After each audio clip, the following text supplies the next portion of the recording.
elimu Daktari Fred Matiang'i, si kwamba amebana tu wezi. Mwenyewe aliyasema kabla ya matokeo kwamba hizi alama za A zitapungua.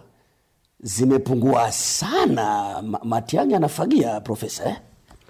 Katika kitabu changu cha Mbaya Wetu ambacho mandhari yake ni nchi ya kufikirika. Mhusika mmoja anazungumzia kuhusu nchi hiyo kuwa ni nchi ya wezi. Yaani wao wamekuwa taifa la wezi. Na kwa ambavyo sisi historia yetu ya hivi karibuni imekuwa, Kenya imekuwa ni nchi ya wezi. Kwa hiyo nikana kwamba ile tamthilia yangu ikiakisi hali halisi ya hapa kwetu na kwingineko. Maana ndio kazi ya fasihi. Fasihi inapaswa kuakisi jamii ya aina yoyote. Ushafahamu? Naam. Kwa hiyo yale ambayo tulikuwa tushayakubali na kuyaridhia yalikuwa ni mambo ambayo yanatuporomosha. Yaani kwamba wazazi, walimu, wanafunzi, watahini na kwa jumla watahiniwa wote wamo pamoja katika kuridhia kuiba. Ili mtu akipata alama za mtihani si ithibati ya umahiri wake katika masomo.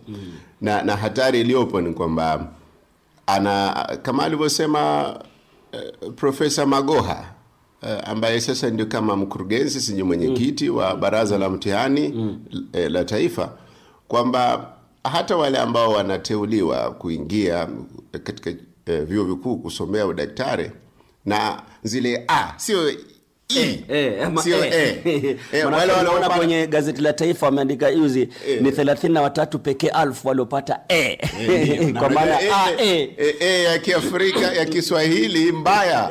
Kwa hiyo sasa wanapata A, wengi wanaingia kusomea udaktari hawafuzu hata mtihani wa kwanza wa muhula, hata mitihani ya majaribio midogo midogo inawachachafia.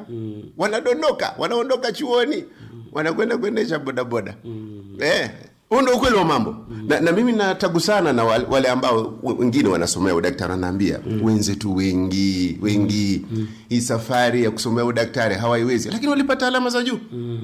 Sasa hatari iliyopo ni kwamba watu wengine wanaiba hata kule chuoni.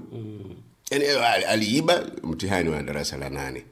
Ameiba mtihani wa kidato cha 4. Ameiba mitihani ya vyuo vikuu. Amefuzu, amepata shahada yake. Ameajiriwa mtu bandia. Sasa mtakwenda wapi?